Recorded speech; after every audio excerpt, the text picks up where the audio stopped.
1923, while Henry Ford publicly preached the virtues of family values and the American home, he spent $2.6 million constructing a sprawling 2,000-acre estate in Michigan's Upper Peninsula. The property featured a main manor with 56 rooms, staff quarters, a working farm, and a private railroad siding. Ford visited regularly for decades, often for weeks at a time, always accompanied by the same woman who was not his wife. When Ford died in 1947, his will contained provisions for this estate that his legitimate family fought to suppress. The property was sealed, guards posted at every entrance, and for 30 years it existed in a state of enforced abandonment, becoming known locally as Ford's Forbidden Mansion. What Ford built there and why it survived when it should have been demolished reveals a story far more complex than simple infidelity. Henry Ford was born in 1863 on a farm in Dearborn, Michigan, the eldest of 6 children to Irish immigrants.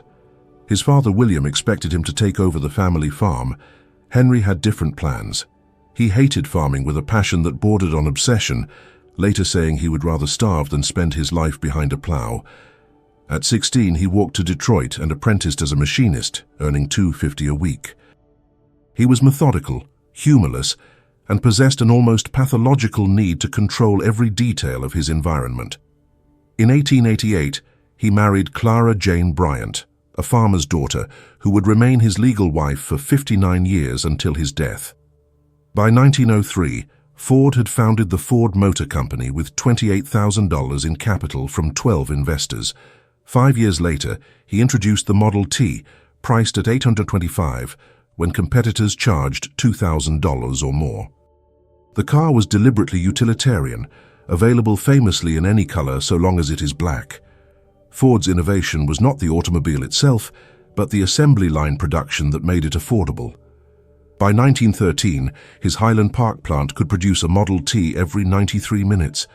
Workers earned $5 per day, double the industry standard, but Ford's factory was a nightmare of efficiency. Men were not allowed to sit, talk, or even whistle. Bathroom breaks were timed. Those who couldn't keep pace were fired immediately. The money came in torrents. By 1920, Ford personally controlled assets worth $1.2 billion, equivalent to roughly $18 billion today. He owned rubber plantations in Brazil, coal mines in Kentucky, timberland in Michigan, and a private railroad. He was the second richest man in America after John D. Rockefeller, and unlike Rockefeller, Ford cultivated an image as a man of the people. He wore simple suits, lived in a relatively modest home in Dearborn, and published a weekly newspaper filled with his thoughts on morality, alcohol, he opposed it, and the American family, he claimed to revere it. But Ford had a problem that money could not solve. Despite his wealth and fame, he was profoundly lonely. Clara was devout, conservative, and increasingly absorbed in charitable work that bored him. They had one son, Edsel, born in 1893, but Ford's relationship with Edsel was complicated by his inability to see his son as anything other than a disappointment. Edsel was artistic, diplomatic, and preferred collaboration to confrontation, everything Henry was not. Ford needed someone who understood him, someone who shared his peculiar obsessions, someone who did not judge. In 1919, Ford met Evangeline Coté Darlinger at a company picnic. She was 20 years old, the daughter of a Franco-American immigrant family in Detroit. Evangeline worked in Ford's personal office, handling correspondence. She was intelligent, spoke French fluently, and shared Ford's interest in botany and natural history. She was also married to Ray Darlinger, one of Ford's most trusted plant managers. Within months, Ford had promoted Ray to oversee multiple facilities, assignments that kept him traveling constantly. Ford began appearing at the Darlinger home for dinner, then for weekends, then for extended stays. In 1923, Evangeline gave birth to a son, John Coté Darlinger. The boy had Ford's distinctive jawline and piercing blue eyes. Ray Darlinger accepted the situation, perhaps because Ford immediately deeded him a 300-acre estate in Dearborn, built him a mansion, and guaranteed his employment for life at a salary of $10,000 annually, 10 times what senior managers earned. Henry Ford attended John's christening, paid for his education, and saw him almost daily. But Ford wanted something more. He wanted a place where he could live openly with Evangeline and John, far from Detroit's social scrutiny, far from Clara's pained silence, far from newspapers that might destroy everything he had built. Ford had been purchasing land in Michigan's Upper Peninsula since 1919, ostensibly for lumber operations. The area around Alberta, Michigan was remote, accessible only by rough roads that became impassable in winter. The nearest substantial town, Lens, was 18 miles away and had fewer than 1,000 residents. Ford eventually assembled 2,000 acres of virgin forest along the Huron River, and in 1923 he began construction of what he called his experimental forestry estate. The project began with infrastructure. Ford built 12 miles of private roads, laid a rail siding connecting to the Duluth South Shore and Atlantic Railway, and constructed a hydroelectric dam on the Huron River that generated power for the entire estate. He imported 200 workers, housing them in a temporary camp and paying them $7 per day, 40% above the regional average. The logs came from Ford's own forests. The stone came from local quarries he purchased specifically for this project. Nothing was left to chance. The main house took 3 years to complete. Ford rejected the prevailing fashion for Gilded Age opulence.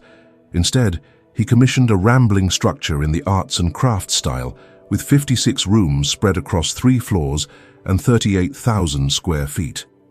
The exterior was fieldstone and rough-hewn timber.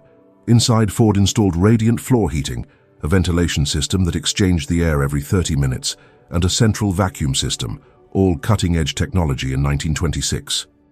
The library held 4,000 volumes on forestry, botany, and American history. The master bedroom had windows on 3 sides overlooking the river. The nursery on the same floor was painted pale blue.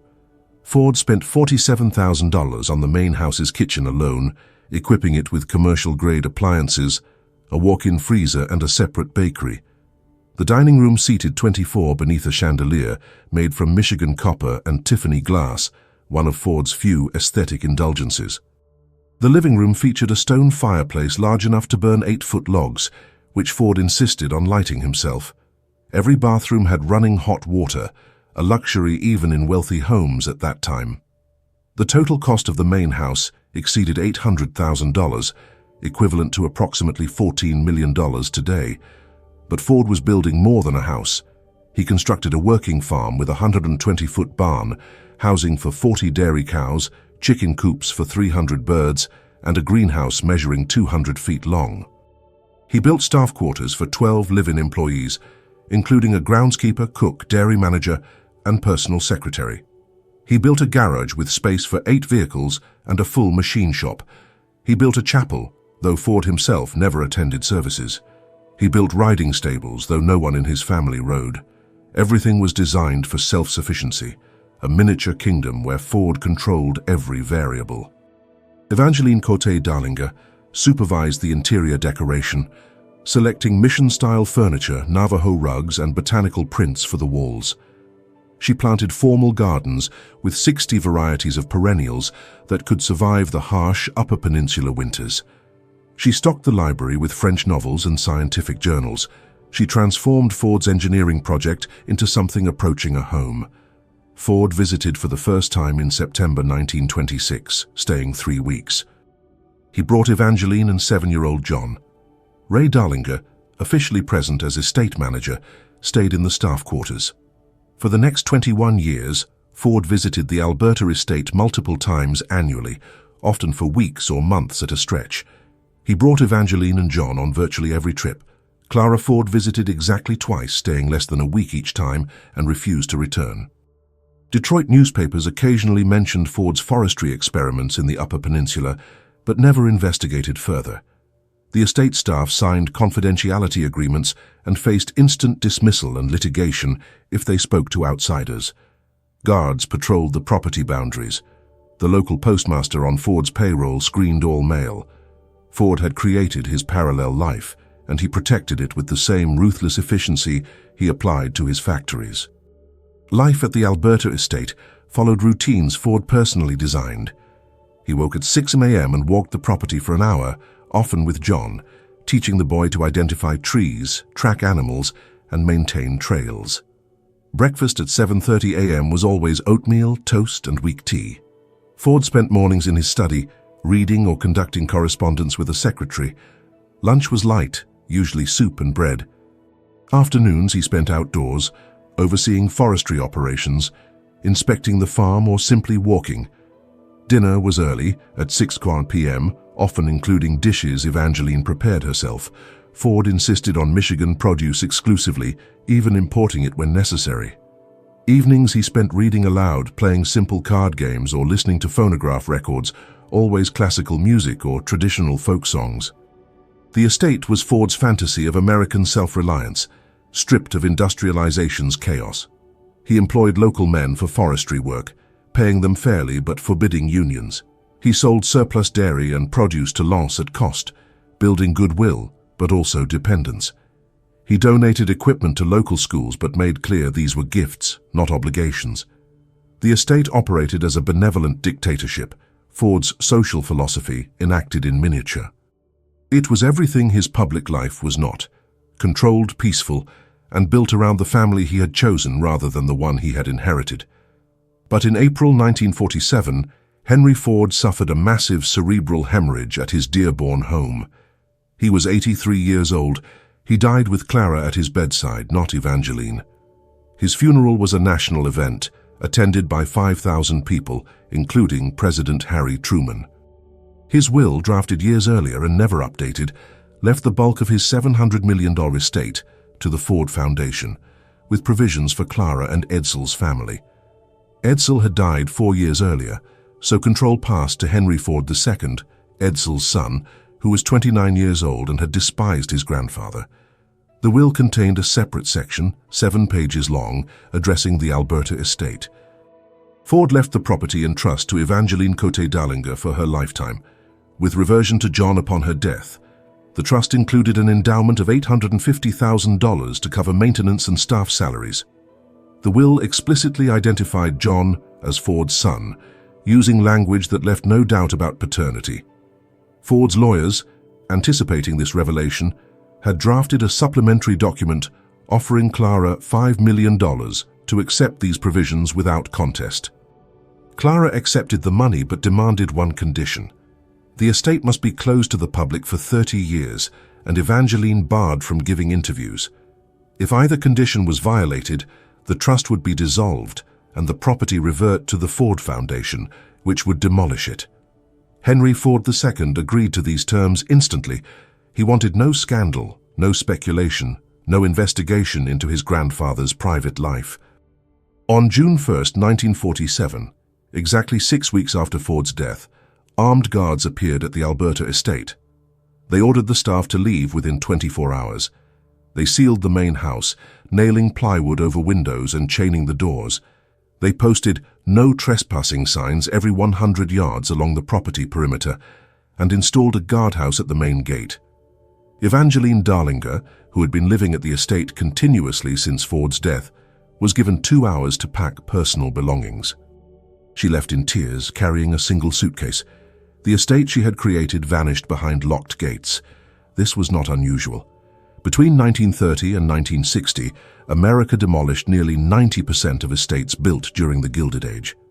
The Vanderbilt family alone lost 11 mansions to wrecking balls or conversion.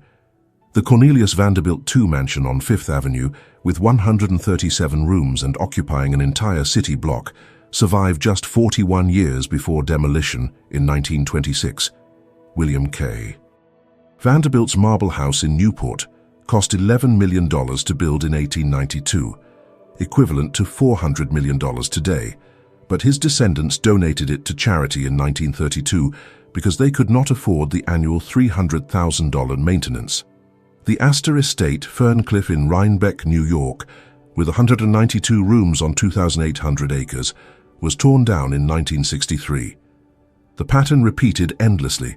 Construction costs were staggering, but operating costs were impossible. The math was simple and brutal. A 50-room mansion required at minimum 15 full-time staff, costing $200,000 annually by 1950 standards. Property taxes ran $50,000 or more. Heating, utilities, and maintenance added another $100,000. Without rental income, an estate needed to generate $350,000 annually just to break even, requiring investment capital of roughly $7 million at 5% return. The 1916 introduction of federal income tax, followed by Roosevelt's 1935 estate tax with rates reaching 70%, made intergenerational wealth transfer nearly impossible. Simultaneously, the Depression dried up the servant class as workers found factory jobs with better pay and conditions. By 1940, maintaining a grand estate was economically irrational even for the wealthy. But the Alberta estate was different in one crucial way: it was frozen in time. The trust Ford established paid all costs from its endowment. Henry Ford II, legally obligated to maintain the property, did so with the minimum required spending. Once annually, contractors inspected the buildings, made emergency repairs, and departed. No heat was run except to prevent pipe freezing. No staff lived on site. The estate existed in a strange limbo, neither alive nor dead, waiting for Clara Ford's death to determine its fate. Clara died in 1950. The 30-year clock began. Evangeline Cote Darlinger, bound by the will's confidentiality clause, never spoke publicly about Henry Ford.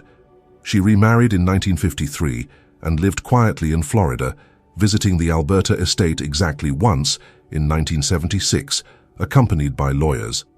John Cote Darlinger, who inherited the property when Evangeline died in 1977, faced an impossible decision. The estate had sat empty for 30 years. The endowment, reduced by inflation and minimal growth, contained approximately $1 million, enough to cover perhaps 10 years of full operations. The main house needed $2 million in repairs. The outbuildings were deteriorating. Local property values had collapsed, making sale unlikely. Demolition would cost $500,000 with no recovery. John Darlinger was 54 years old, a retired airline pilot with no experience in property management, historic preservation, or business operations. In June 1977, exactly 30 years after the estate's closure, John Darlinger made a decision that should have been impossible. He announced he would open the Alberta estate as a museum and educational center dedicated to forestry, conservation, and Henry Ford's environmental philosophy. He made no mention of the personal history. He described his father, Henry Ford, in purely admiring terms, emphasizing Ford's innovations in sustainable forestry and rural electrification. He positioned the estate not as a love nest, but as a progressive experiment in land stewardship. The framing was brilliant and fundamentally dishonest, but it worked. Darlinger secured a $1.5 million loan from a Detroit bank, collateralized by the property itself.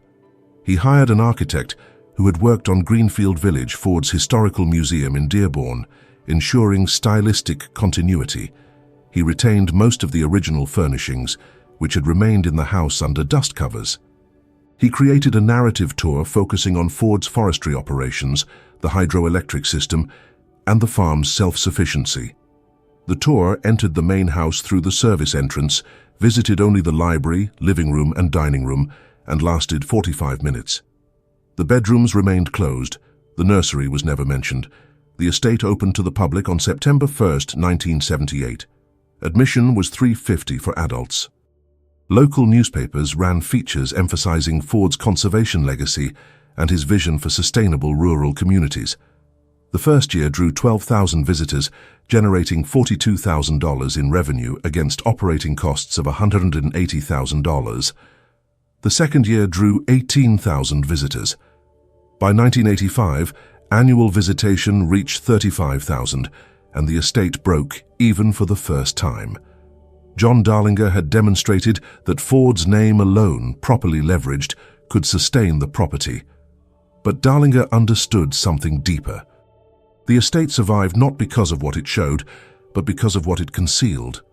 Visitors came seeking connection to Henry Ford's mythology, the self-made genius who revolutionized American life. They wanted to believe in Ford's values: hard work, self-reliance, traditional family. The Alberta estate delivered that narrative, carefully edited. The personal story, the scandal, the contradiction between Ford's public pronouncements and private behavior, all of this remained locked behind closed doors. The estate offered a fantasy, and fantasies properly maintained were commercially viable. In 1990, John Darlinger hired Michael K. Ford, a great-grandson of Henry Ford, with an MBA from Harvard, to manage operations. Michael Ford had no sentimental attachment to his great-grandfather's mythology. He saw the Alberta estate as a business with untapped potential. He studied similar properties, Mount Vernon, Monticello, Biltmore, all estates that had successfully transitioned to sustainable operations by diversifying revenue. Ford created a wedding venue in the formal gardens, generating $200,000 annually. He developed corporate retreat packages utilizing the estate's conference facilities for $500 per person per night. He established a furniture workshop, producing mission-style pieces based on estate designs, selling them through a catalog. He launched a forestry education program for Michigan schools, subsidized by state grants. He raised admission to $12 per adult. By 2000, the Alberta estate employed 48 people year-round and generated $2.8 million in annual revenue. Annual visitation reached 65,000, with visitors spending an average of 4 hours on the property and $68 in the gift shop. The estate paid $1.2 million annually to preserve the buildings, maintain 35 miles of trails, and operate educational programs. It was, improbably, a success.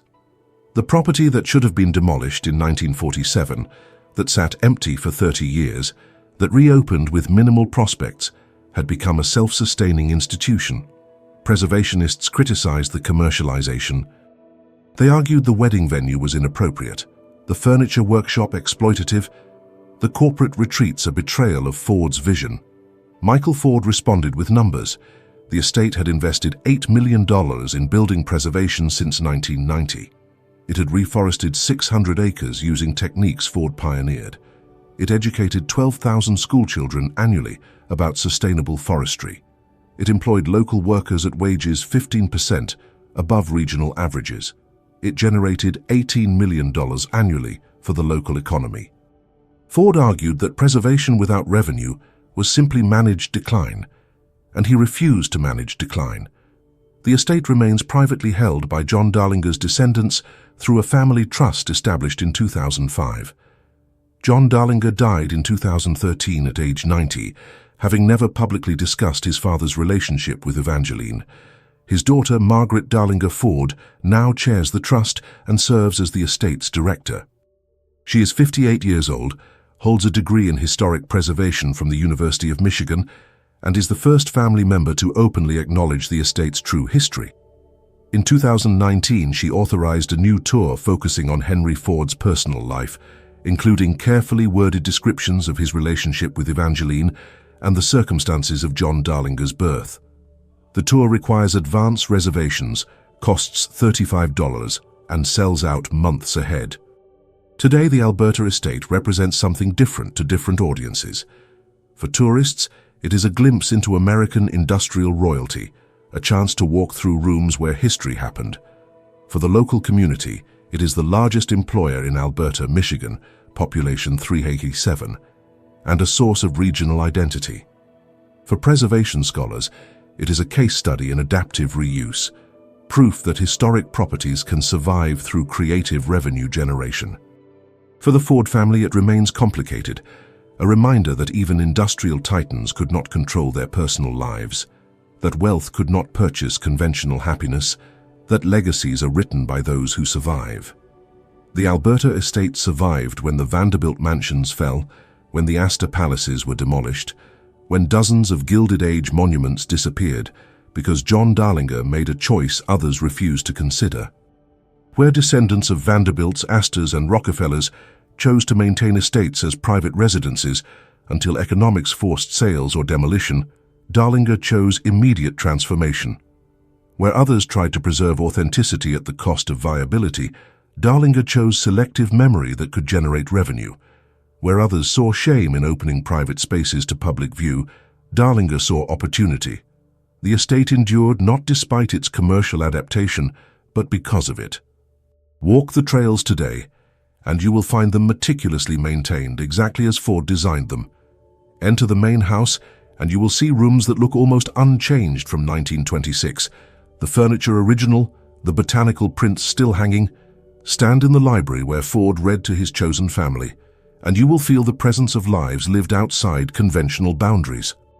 The estate survived because it learned to speak two truths simultaneously: the public myth of Henry Ford, industrial visionary, and the private reality of Henry Ford, flawed man who built a fortress for the family he wanted instead of the family he had. The buildings endure because someone understood that preservation sometimes requires transformation, that lasting sometimes demands adaptation, that the only way to keep the past alive is to let it serve the present.